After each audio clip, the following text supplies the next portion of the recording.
Have you ever really looked at a glass of water? I mean, really looked at it. It's probably the most familiar thing in our lives, something we barely give a second thought to.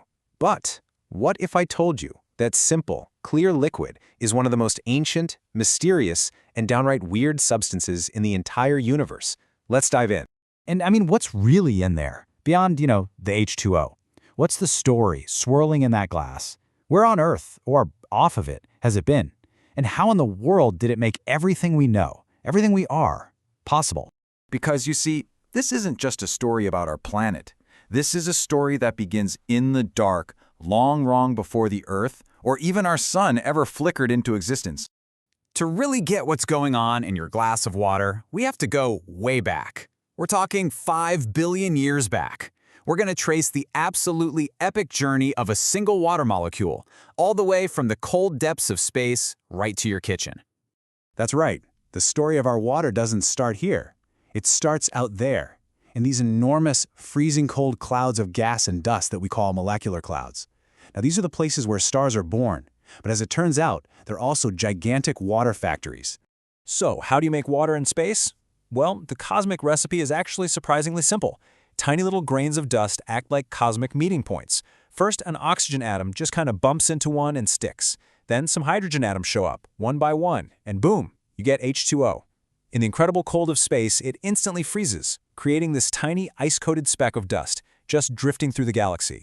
And just think about the journey that one little speck of ice takes. It gets swept up as our solar system begins to form, becoming part of an asteroid. For millions of years, it just waits.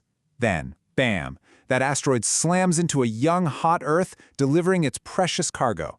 And after billions of years of cycling through oceans, clouds, rivers, and who knows what else, that very same molecule could be swirling in your glass right now.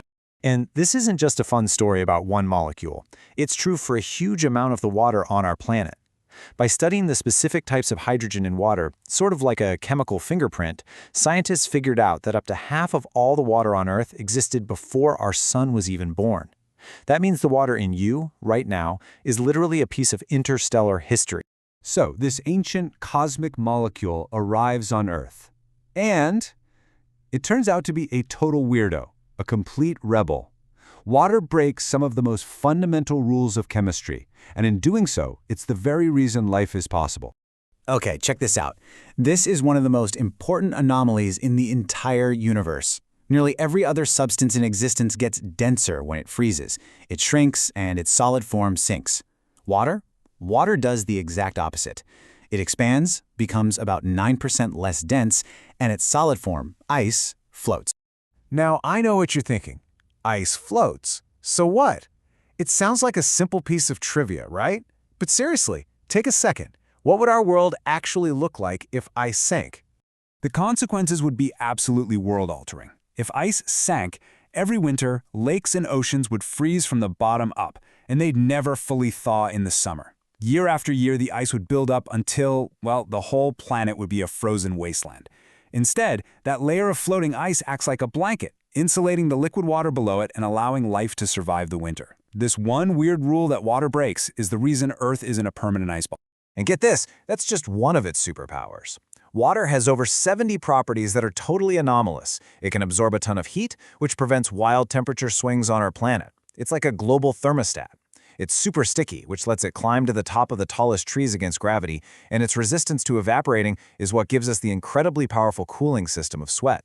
So we've got this ancient, rule-breaking molecule. But the story gets even crazier. Water isn't just a passive backprop where life happens to take place. No, it's an active participant. It's a molecular architect that literally helps build the structures of life itself. The whole secret is its shape. A water molecule isn't straight, it's bent. It looks kind of like a Mickey Mouse head. The oxygen face is a little bit negative, and the two hydrogen ears are a little bit positive. This property is called polarity, and it basically turns every single water molecule into a tiny, sticky magnet.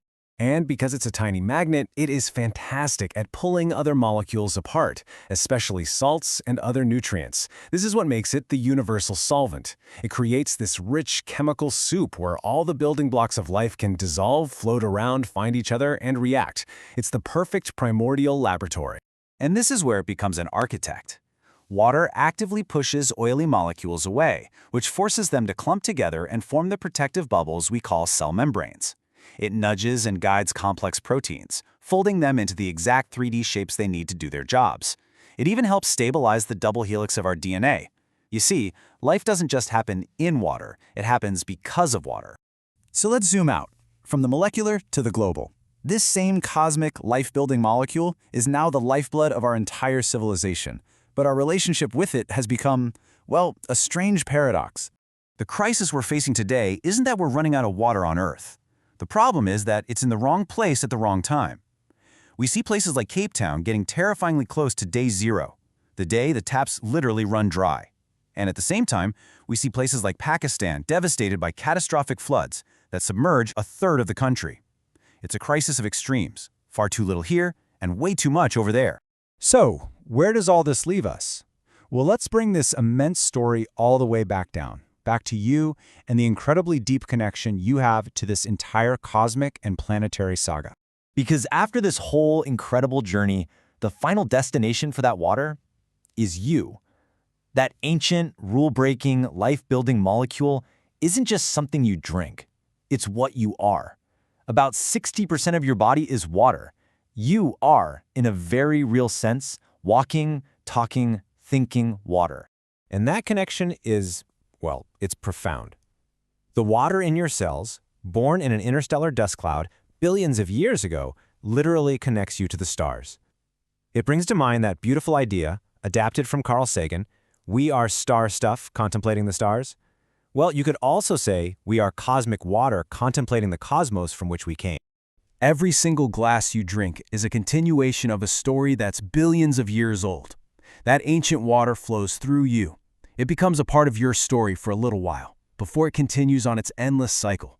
So the question is, what's its next journey going to be?